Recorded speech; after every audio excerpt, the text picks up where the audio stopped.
পহেলা বৈশাখ বাঙালির নতুন বছর।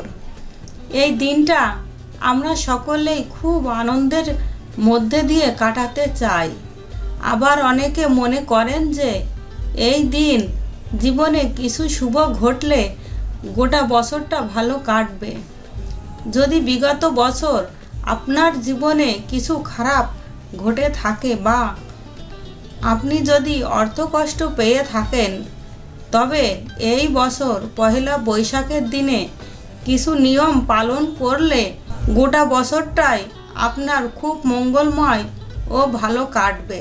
নমস্কার বন্ধুরা, আমাদের চ্যানেলের নতুন এই ভিডিওতে সবাইকে শুভেচ্ছা। আপনি যদি আমাদের এই ভিডিওটি নতুন দেখে থাকেন, তাহলে আমাদের চ্যানেলটি সাবস্ক্রাইব করে আমাদের পাশে থাকবেন। আর যারা আমাদের চ্যানেলটা অলরেডি সাবস্ক্রাইব করেছেন, তাদেরকে অনেক অনেক শুভেচ্ছা এবং অভিনন্দন। এই ভিডিওতে আমরা জানব পহেলা বৈশাখের দিন কি কি কাজ করলে আমাদের গোটা বছরটাই ভালো কাটবে এবং অর্থকষ্ট থেকে আমরা মুক্তি পাব। আসুন মূল ভিডিওতে যাওয়া যাক।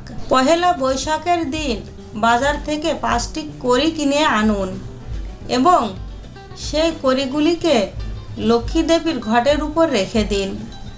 প্রতি বৃহস্পতিবার সেই কড়ি সহ লক্ষ্মী দেবীর পূজা করতে হবে। প্রতি বৃহস্পতিবার সেই কড়ি সহ লক্ষ্মী দেবীর পূজা করুন।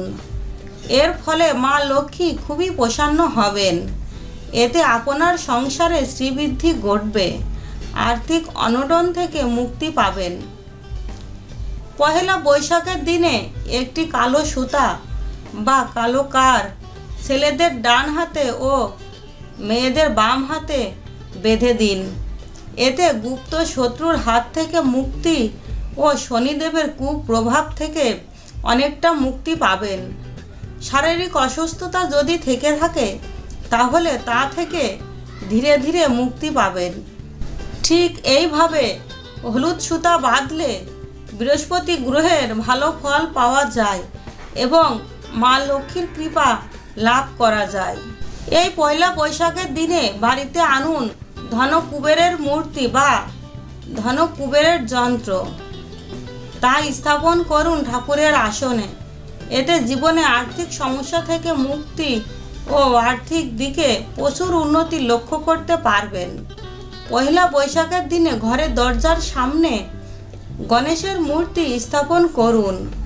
গণেশের মূর্তি দরজার সামনে স্থাপন করলে অর্থের দিক থেকে খুব ভালো ফল পাওয়া যেতে পারে। বন্ধুরা, প্রতিটা মানুষের জীবনে সমস্যা থাকবেই, তবে বছরের কিছু বিশেষ দিনে কিছু বিশেষ কাজ করলে তা সেই সমস্যা থেকে অনেকটা মুক্তি পাওয়া যায়। বন্ধু, আপনি যদি বাস্তুশাস্ত্রকে বিশ্বাস করে থাকেন এবং মনে প্রাণে বাস্তুশাস্ত্রকে মেনে থাকেন, তাহলে পয়লা বৈশাখের দিনে এই নিয়মগুলি পালন করে দেখুন, আপনি উপকৃত হবেন। ধন্যবাদ।